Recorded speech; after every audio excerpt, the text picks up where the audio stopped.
more sophisticated than that. In Detroit, at the present time, General Motors, in writing, a few months ago, said to the city of Detroit, we're going to shut down 2 large auto plants because they're old, and we will consider building a new plant with half the workforce, because it'll be automated, more automated. We will consider building it in Detroit. We won't go to Kansas or Mississippi or Livonia. We'll consider building it in Detroit. And the city fathers got on their knees. Oh, GM, thank you for considering. What is it that you want? Anything you want, we'll give you to build this Cadillac plant for the masses. And GM looked over the city of Detroit, its fiefdom, and it said, this is the area we want. East Detroit, right next to Hamtramck. 450 acres. We want you to clear it for us, with the taxpayer paying the bill. Connect it up for us, sewage, highways, with the taxpayer paying the bill. And prepare the site for our plan, which we will pay for, if you give us a 10-year tax abatement in addition. Now, the bundle to clear the area and prepare it is $200 million. The Army Corps of Engineers said that the city underestimated. It's really going to be $400 million. And the tax abatement is worth $120 million, which means that the little taxpayers in Detroit will either have to go without services or make up the difference. Because the second richest corporation in the world, after Exxon, wants a welfare budget to precede its plan. Now there's one additional factor about the 450 acres, and that is that people live there. There are 3,500 people who live there. It's a neighborhood. It has houses, one next to another. It's an integrated, lower middle income neighborhood, half black, the rest Eastern European ethnic largely, although there's some other ethnic groups. A lot of Polish people there, all the customs and the pride. It has 12 churches. It has several schools, 150 businesses, 1,000 people work in the neighborhood, stores and so forth, and one hospital. And GM is saying, clear the deck. Now, you would think this would cause an uproar, would you?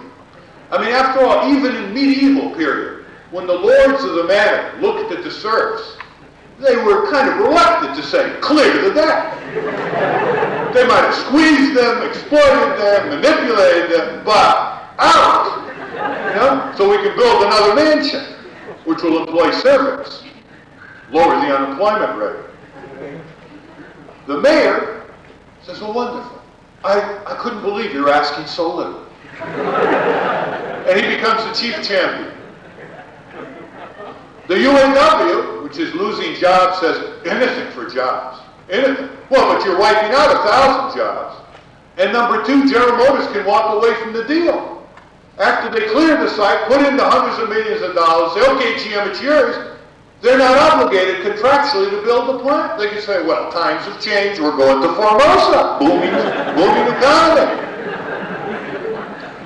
They also exaggerated about the number of jobs. It's going to be a highly robotized plant with about 3,000 jobs possible. So it goes from 12,000 jobs in 2 plants down to 6,000, which is their figure, but they're misleading the public because they're not talking about robots, each one taking 3 jobs or more. So you got the UAW, the mayor, and the mayor is very powerful. He's got all these federal grants that he dangles to keep all the other groups at bay who might challenge him, neighborhood groups. And you've got the General Motors power force itself. GM's keeping behind the scenes. Now, the key decision is going to be made is whether the diocese is going to close the deal to sell out the churches and let them be bulldozed for GM's plan. Now, it so happens that top GM officials are well connected with the top officials of the diocese. not the local priests. They're fighting to save the church and save the neighborhood. In fact, Father Joe, who was a priest in one of the churches, just wrote a letter to His Eminence, Roger Smith. Ever hear of Roger Smith? Roger Smith's the chairman of the board of General Motors. Yeah, minor factotum, huh? Nobody ever hears of these people. They have a passion for anonymity. And he said to Roger Smith, please come and look at the church, how wonderful it is. Look at the activities in the church. Look how it's a cultural nucleus for the community. So I'll even pick you up in my 1972 Chevrolet. It's like unlikely that His Eminence will respond. They don't respond. They don't go and talk with the natives that they're dispossessing. Imagine the city, by eminent domain, seizing a neighborhood of 3,500 people, private property, and then turning the area over to the private property known as General Motors. Is there another place they can put the plant?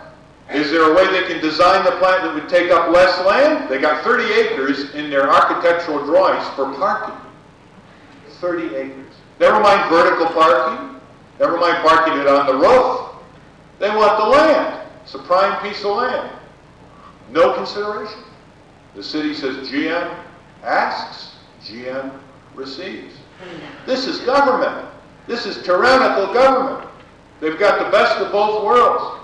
They have the force of government to dispossess people and destroy their livelihoods and destroy their neighborhood. People have been living here for 60, 70 years. The city offered one elderly couple, 8-room house, good physical condition, 60 rose bushes in the garden, well kept. You know what they offered them? $8,000 for the house. Even in Detroit, that's low. Look at the power that these corporations have. They are the government. This idea of, too much government, over-regulation. They are the government.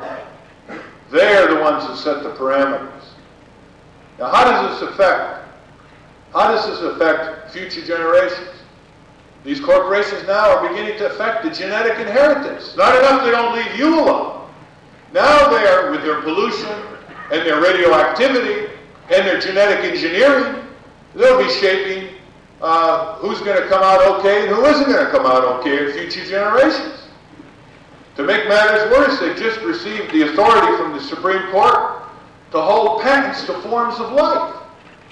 Right now it's just bacterium, but later it may be humanoids.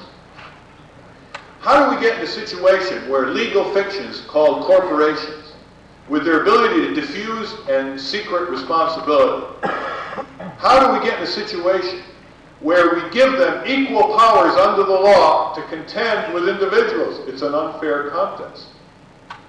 Not only is it unfair, they say to you, well, both you and Exxon can fight for justice in America. Oh, me and Exxon. Exxon in 1979 grossed $84 billion a year. That's about $7.5 million an hour, 24 hours a day on the average. Now you think that's a lot? Guess what they grossed a year later? $84 billion in 1979. Now you think average growth, they might go up to 90 billion, 110 billion last year. That's what they grossed. A veritable money machine. It's unequal. The law cannot treat equally individuals and corporations. They are different cups of tea, completely. You cannot send a corporation to jail. Individuals can be sent to jail. Corporations are taxed differently. They can lobby the Congress and deduct the money as ordinary necessary business expense. But individuals can't do that. They can't buy a ticket on Delta Airlines, arrive at a congressional hearing late, and deduct it as an ordinary necessary business expense. And the double standard goes on. In sentencing, a 63-year-old man stole a few dollars from a telephone coin box. He got 3 years in jail in Maryland. But the corporations, they steal billions, and some of them are convicted for it. And one case where they stole $1 billion in a price-fixing conspiracy, they got the toughest penalty meted out to corporate executives under the antitrust laws. 6 weeks in jail. The double standard continues. For years, it's been a crime for individuals to relieve oneself in the Detroit River. But it hasn't been a crime at all for corporations to relieve themselves in the Detroit River.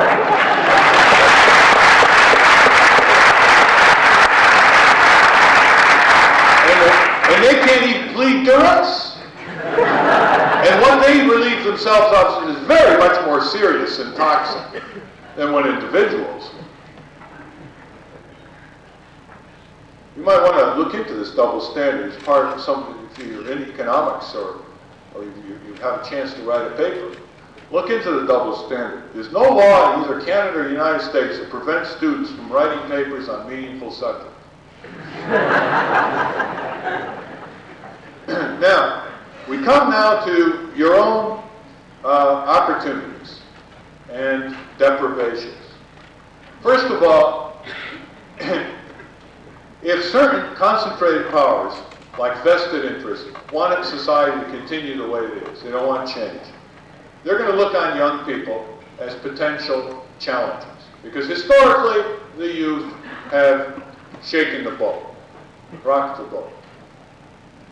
Now, how do you keep the youth in tow?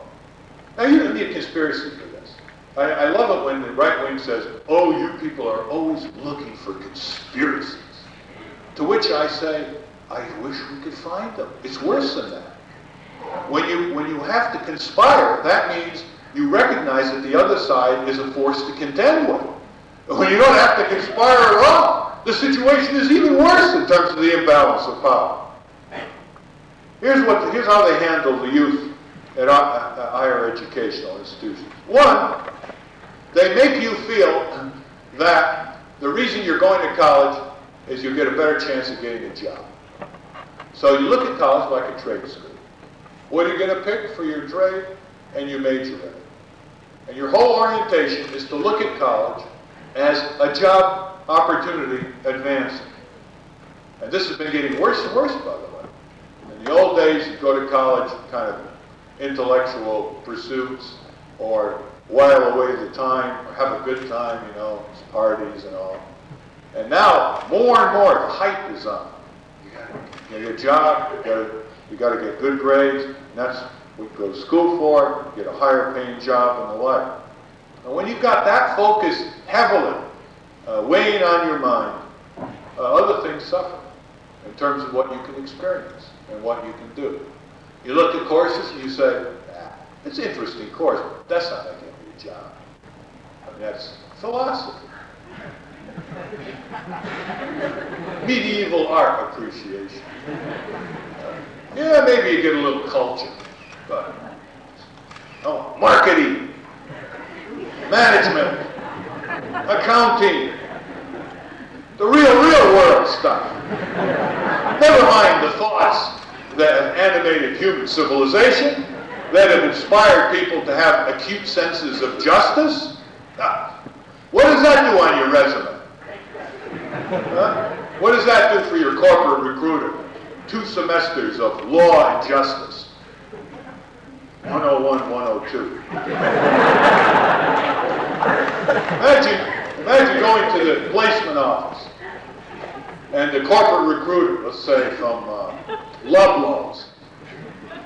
They need you. They're going into computerized automatic scanning and supermarkets.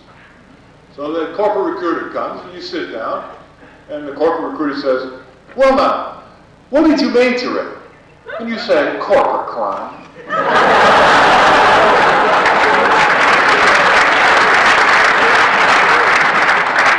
The recruiter swallows hard and says, but what did you do that for? He said, well, it's obvious there's an epidemic of it. Let me just read the papers. Bribes, payoffs, violation of job safety laws, etc. Environmental violations, consumer fraud, price fixing. It's a massive economic health and safety problem, and I thought it's a good thing to major in. What is your next question? And the corporate recruiter says, bye. Well, to sensitize yourself to this, if you want, why don't you sign up to be interviewed at your placement office? Do you have a placement office? Okay. Just pick out a company you have no intention of working for and sign up.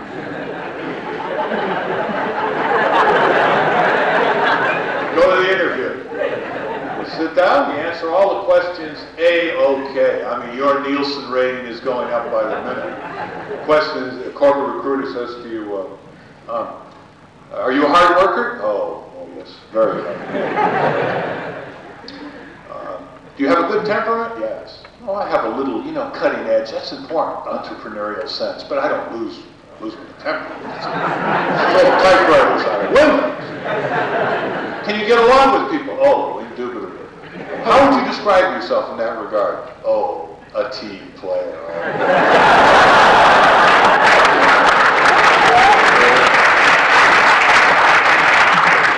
And then, he's just ready to hire you on the spot, but go through the forms and, well, I have no more questions. You have any questions? He said, oh, yes, I do, as a matter of fact.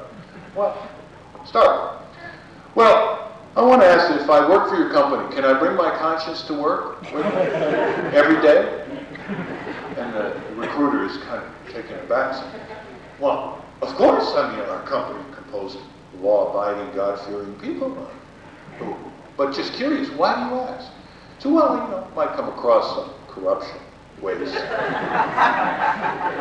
insider dealing, hazards that are being shipped off the market. And I'd want my conscience. Corporate recruiter says, starting to have doubts about you. Corporate recruiter says, well, not that any of this occurs in our company, mind you, but just hypothetically, arguendo, what would you do if you discovered corruption or hazards? He said, well, if my chain of command was not involved, I'd report it to my chain of command, the manager, the foreman. Well, what if the chain of command was involved? I mean, just hypothetically, again, arguing. And they said, well, I would take it to the local prosecuting attorney. By the time the corporate recruiter goes back to the home office at the end of a week's recruiting, sensitized a bit. Start thinking. Maybe the corporate recruiter will say, hey, I wonder if I take my conscience to work every day. And what is the quality of work if you can't take your value system to work? Are you just expected to sell your time and your talents? And then you leave the value systems at home, and the company tells you when to look the other way, when mum's the word, when to cover up, when not to blow the whistle. How many abuses in our respective countries have been publicized which were based on a few people who stood tall courageously and said, look, we have a trust. There are many people out there buying the products. They deserve a level of safety. And we can't allow this to happen.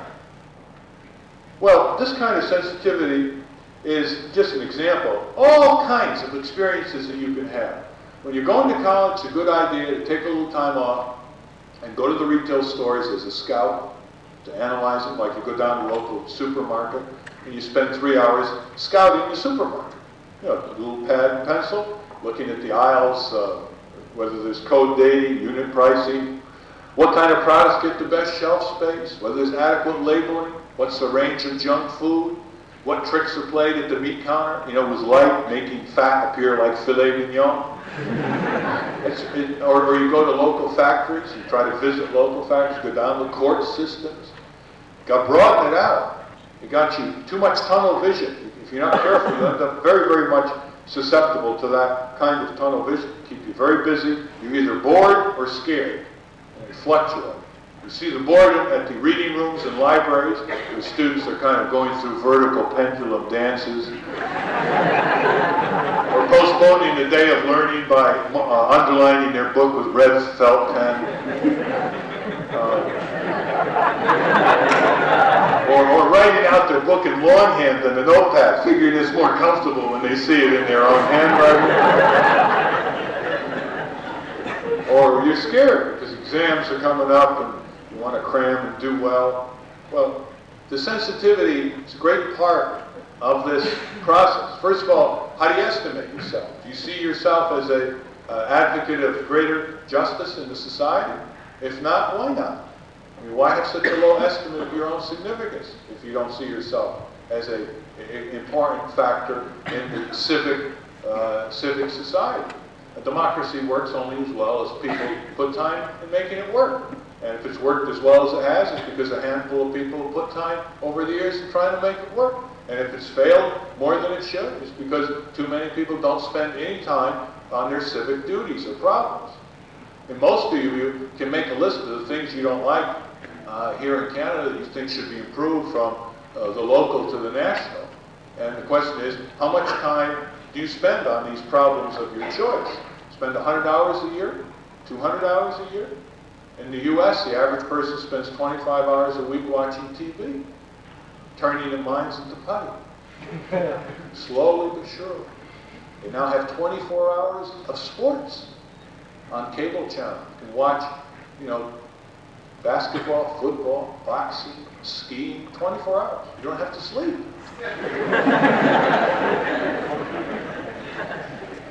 How many of you spend 100 hours a year or more on your civic projects, or you're interested? Can I see a hand?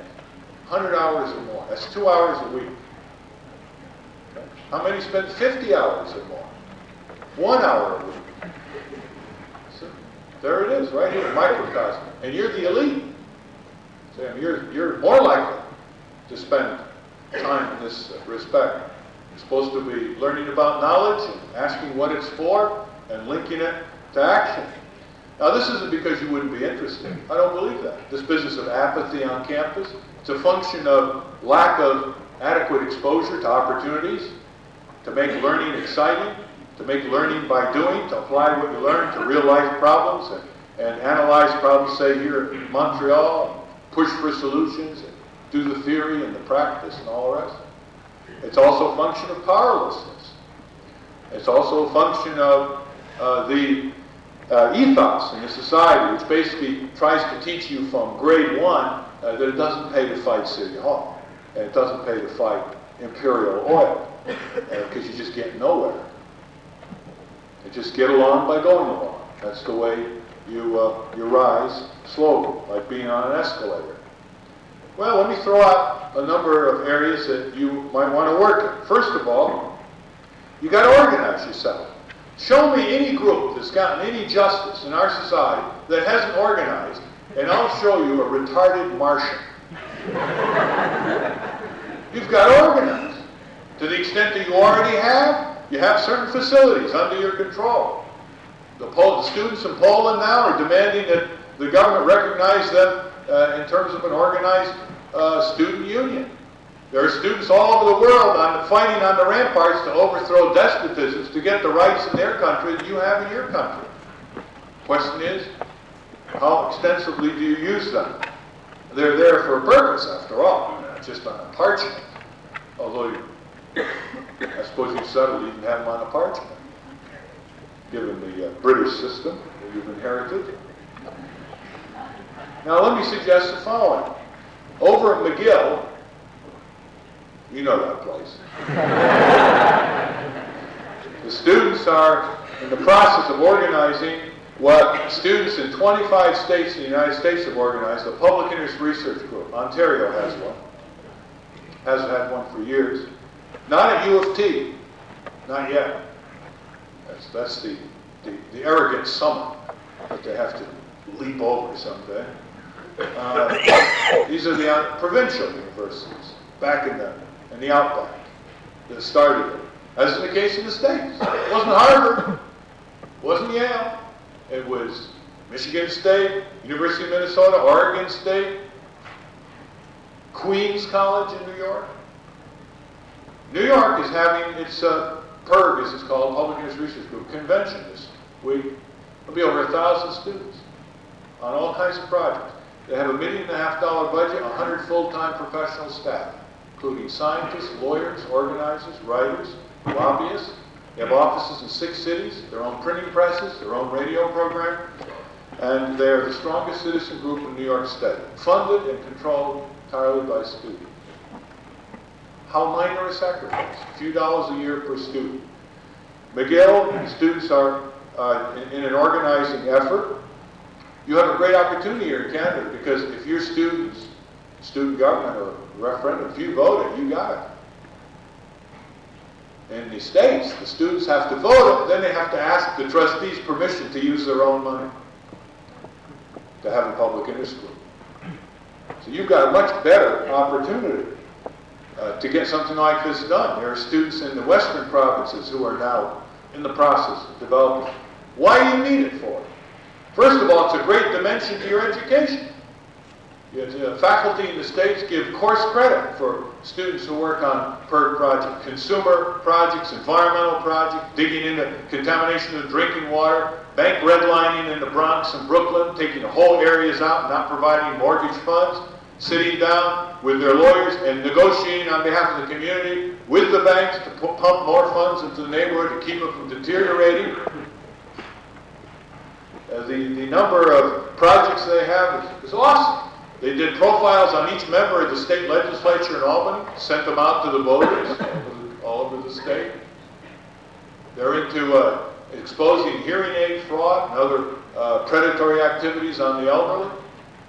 They got 11 bills passed in Albany in 1980. One of them was the truth in testing law, which is going to have application here. Do you take the SAT here? Another? Okay. In New York, 30 days after you get your test scores, you have the right to get copies of the test, including the questions, the correct answers, your answers, and the validity studies. This has opened up a Pandora's box, which has revealed that these multiple choice tests predict in 85% of the cases how well you do in college, no better than the roll of the dice. And that your high school grades predict better. That the multiple choice questions are discriminatory. They have a very impressive correlation with economic class.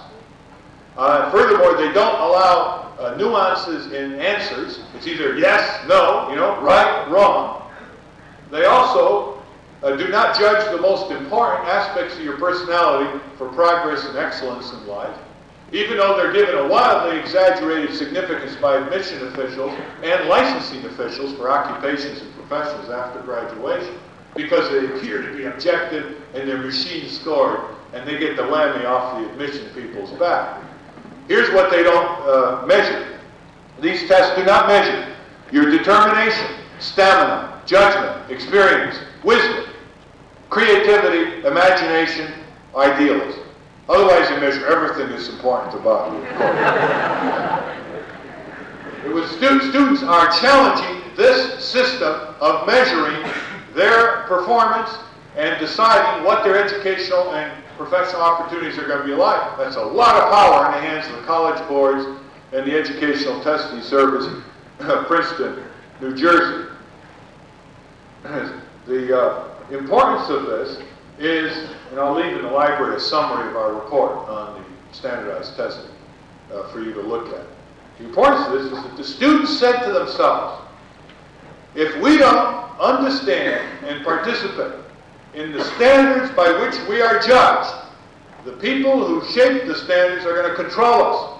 Because if we want to go from stage 1 to stage 2 in our educational hierarchy, and the tests say, if you know how to push a marble with your nose 100 yards in a few minutes, and if you do that, you will get into so-and-so school, you think people are going to read Aristotle?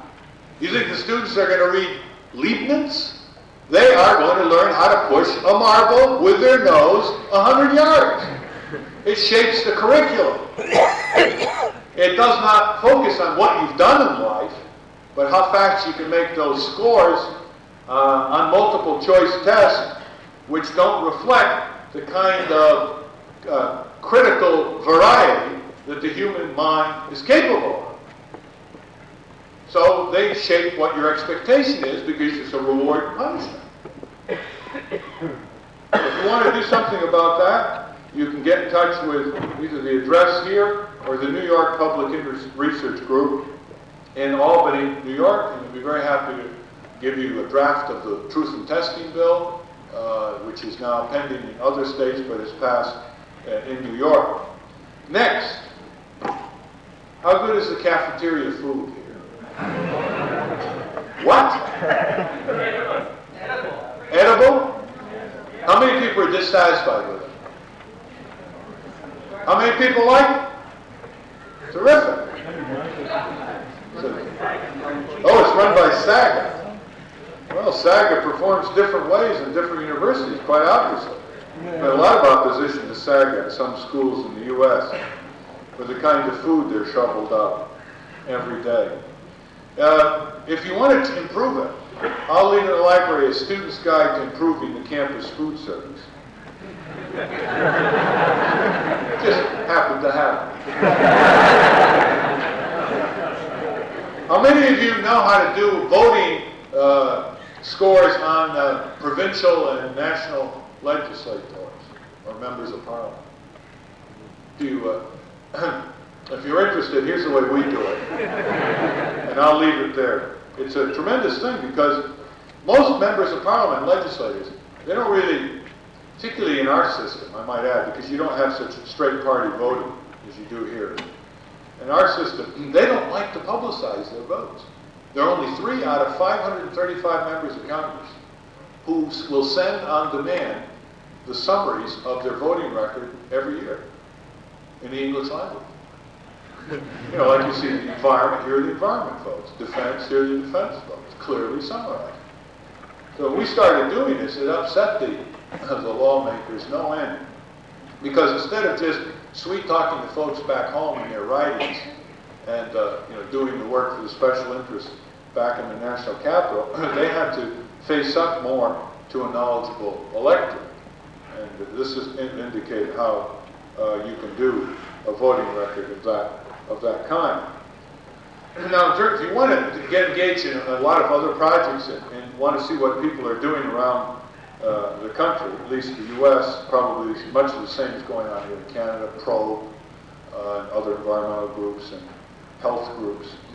This came out of the White House, the Carter White House, not the Reagan White House.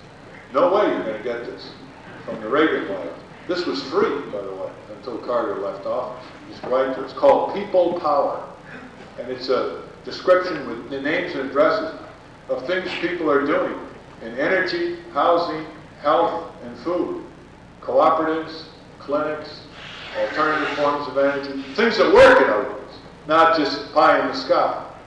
And also indicates how you can start your own citizen group, fundraising events, how to write a news release, and so on. So this is going to be a collector's item now that Ronald is in office, and I'll leave this in the library. Ronald Reagan, by the way, presents great problems for both Canada and the United States. He is the most ignorant president ever to be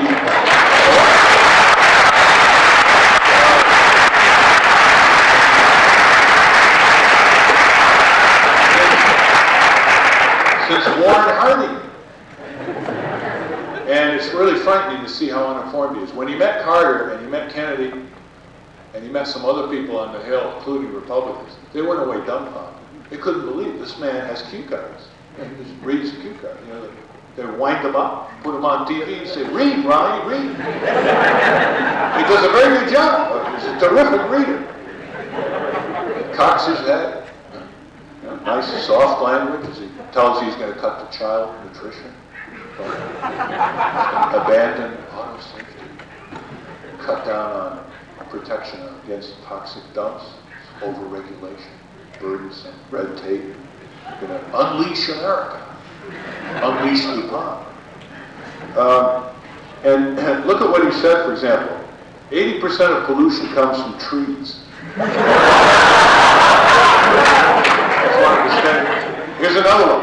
When there was a controversy over cutting redwoods in California, he told the business group, "Redwoods? What's the big fuss? You see one, you see them all." When he was asked why he wasn't saying much about energy conservation, he said, "Because energy conservation, in my view, means freezing in the winter and sweating in the summer." his comment on the emerging African nations. This is the President of the United States. His comment on the emerging African nations in the late 60s, quote, "When these fellows have you to lunch, they really have you to lunch."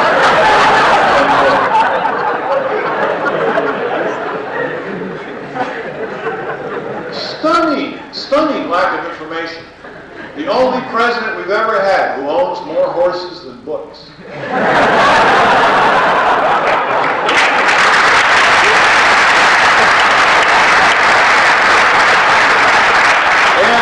I might add, who's kinder to horses than he's going to be to human beings. Watch. A year ago I said that Reagan is crueler than Nixon, and some of my liberal friends said, "Oh, couldn't be, impossible, preposterous." I said, wait and see. Just wait and see. Nixon was insecure. He saw himself as a sea of conservatism, as the island of conservatism, a sea of liberalism. This man has no doubts. No doubts. Who else in American political life is on record as urging the dispatch of American troops to 14 foreign nations, from Ecuador to Rhodesia to North Korea, after the Korean War? He is. Nixon never made the kinds of belligerent statements that this man has made. Now, I refer to this because it's going to affect Canada as well. Because after all, you do have some reliance on the United States. And first of all, he's going to go gung-ho nuclear, notwithstanding the fact that the nuclear industry is crumbling. It's incredibly costly. The utilities themselves are postponing nuclear plants right and left or canceling their orders. There hasn't been a new order for 4 years in the United States. But he's going to pour it on. His latest budget proposal keeps the nuclear subsidy budget the same and slashes for 1982 the energy conservation and solar budgets by 50%. So, if your friend Pierre Fortier becomes the energy minister with the Liberal Party later this year, he heads, as you know, Canada. So he's got a friend south of the border. The second impact is that he is going to be a big booster of multinational corporate aggression, and Canada being the nearest object of that. The multinational corporations are going to be even more bold, like the oil companies fighting the Canadianization program in petrochem.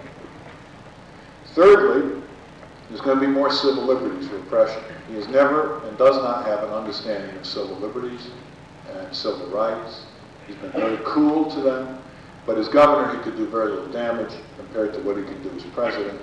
And you already see the signs on the wall in terms of who he has appointed.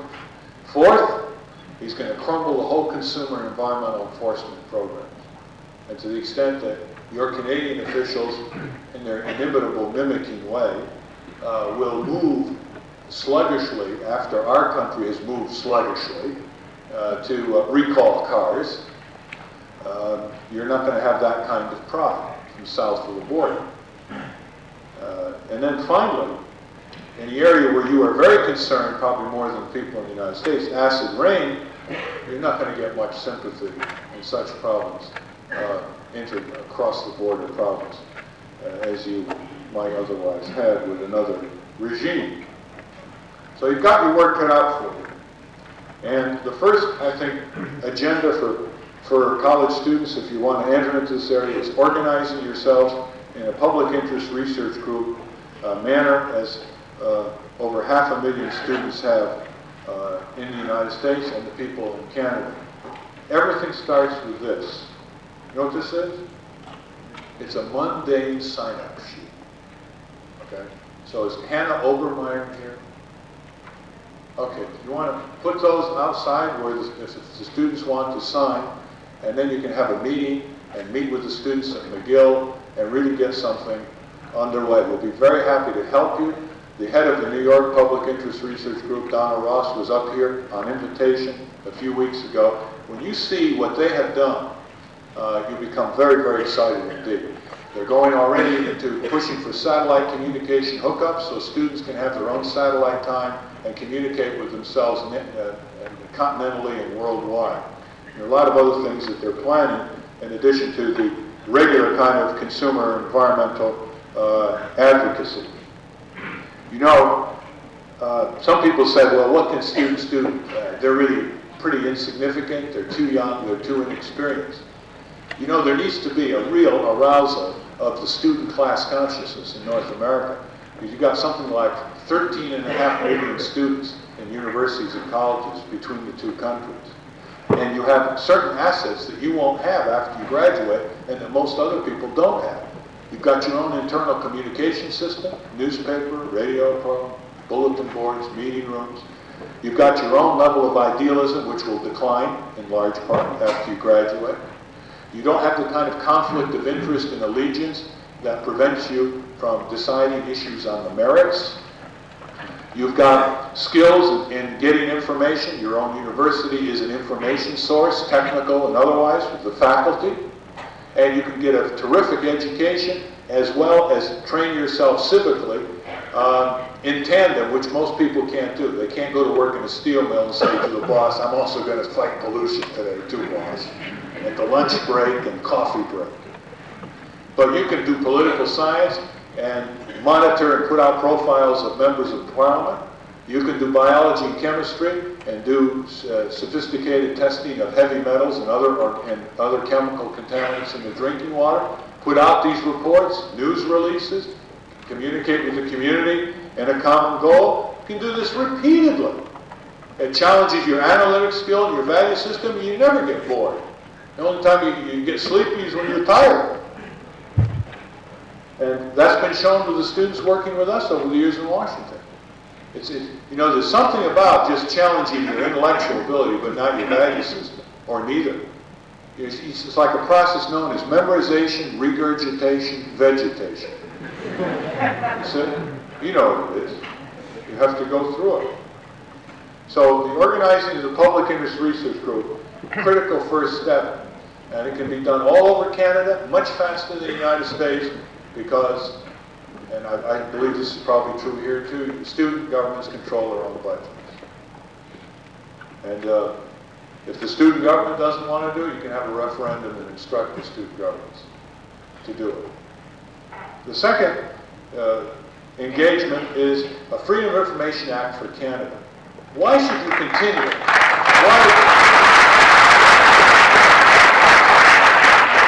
Why should you continue to have an official secrets act, which is really antithetical to democratic involvement? How can you evaluate your government if your government keeps what it's doing secret? How can you evaluate the relationship between government and business if business information given to government is kept secret from you? And it doesn't have any trade secret protection merited at all. Freedom of Information Act has a lot of support in this country. Even the bar associations are for it. Canadian Bar Association is for it. Citizen groups are for it. Some labor groups are for it.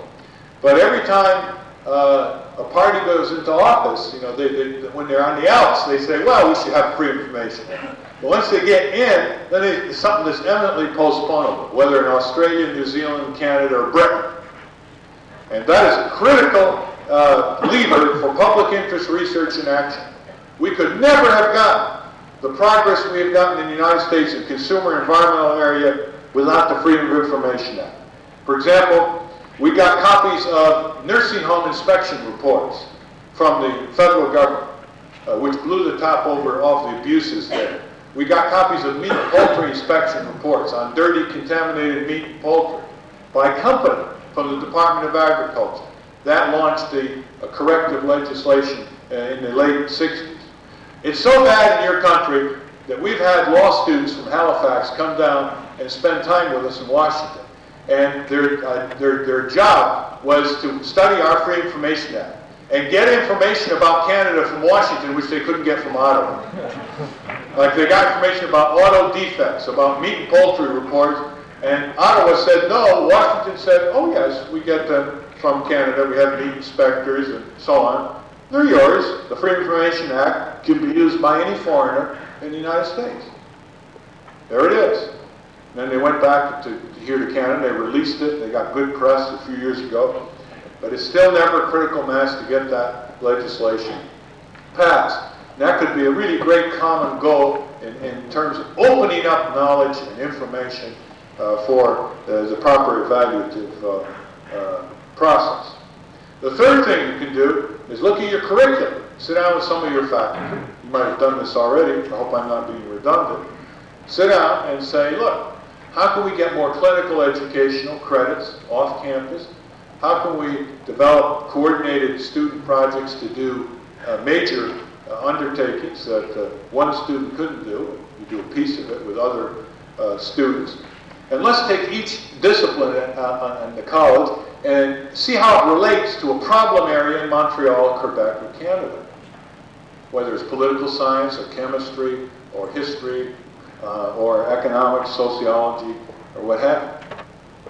And that, I think, would give you a sense of legacy, because even if you don't benefit from the changes because you're graduating, the students who come after you benefit. Always think of the students who come after you. Always think of the Athenian Code of Citizenship.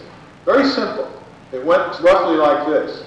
A citizen of Athens pledges to leave Athens better than the citizen found it or entered it. Very simple. And it tends to motivate you because you won't say to yourself, well, I'm almost graduating, why get engaged? This is problematical in terms of its success. But you pass it on to the students who come after you.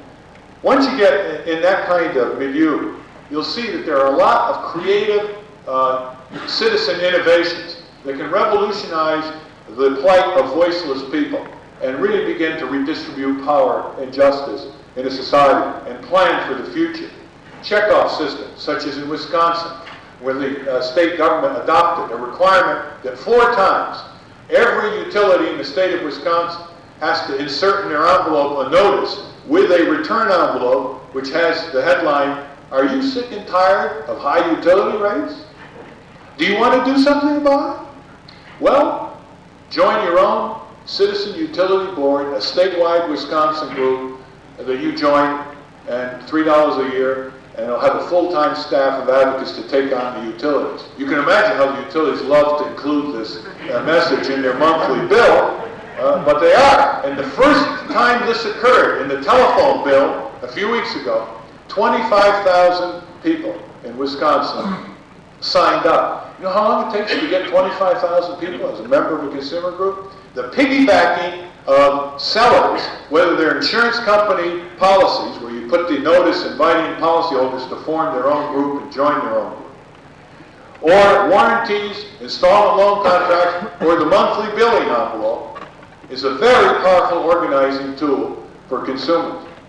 Another one is the establishment of the initiative referendum recall, as we have in about 25 of our states, mostly western states, where people can legislate themselves when they see that the legislature or the parliament is not responding. Or they can repeal laws when they see that the parliament is not responding. Or they can recall MPs between elections. It tends to keep an eye on the people that way in office. A third instrument of organization is the co-op. You're ahead of us in that way in Canada, but still a long way to go. The consumer co-op is a form of free enterprise where the consumers own the co-op. Do you have co-ops on campus at all? Or do you gripe about high book prices? You do. Well, there's a tailor-made student co-op where you form a book co-op and you sell yourself books, new and used. Now, maybe you've got a monopoly situation here, do you? If you do it off campus. The savings are enormous. The publisher will sell a bookstore a $20 book for 40% off. Okay, so the bookstore pays $12 and sells it to you for $20. Now, not only can you save yourself money, you give some of your fellow students some business experience. You learn about consumer cooperative effort, which is pooling the bargaining power of consumers to deal with suppliers and manufacturers, whether food co-ops, book co-ops, auto repair co-ops, insurance co-ops, energy co-ops, communication cable co-ops, what have you. And thirdly, you develop an instrument where you can organize with the money you save to develop other services. So it's really a great opportunity. But some of you have got to take the plunge and say, well, I might not get underway before I graduate, but the students who are coming are going to benefit from it. The sense of legacy. Again, there's a co-op out in Nanaimo in Vancouver Island, which is really being watched very carefully by U.S. cooperators. We just got our National Consumer Cooperative Bank 2 years ago in Washington to extend credit and technical assistance to co-ops, because commercial banks don't do that. They don't like nonprofit groups. So what do you think Reagan just proposed 2 days ago? To abolish a National Consumer Co-op Bank. He won't get away with it. In fact, he's made a very bad mistake from his point of view in going after it. But it's illustrative that the redress of economic power represented by cooperatives, self-help to the core, private enterprise to the core, is targeted for removal by the Reagan administration, which indicates that they're not free enterprisers, they're not conservatives, they're corporatists. There's a big difference between being a conservative and a corporatist. Ronald Reagan is marinated in corporations and corporate interests. He's not only a matinee idol, he's a political mannequin. And I hope you don't suffer the same type of leadership, however dissatisfied you may be with your present leadership, as we have. It's going to be a very, very rough period in the 80s.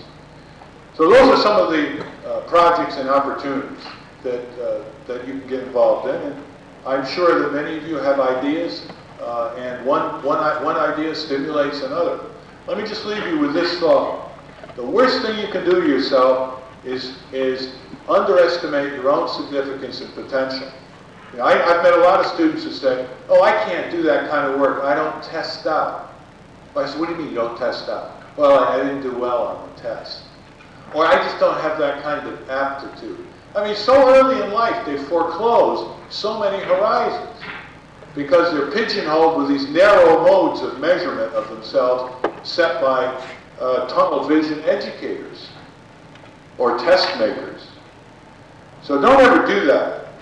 Now, that's probably one of the most common debilitating phenomena on campuses. Try to pull away from it.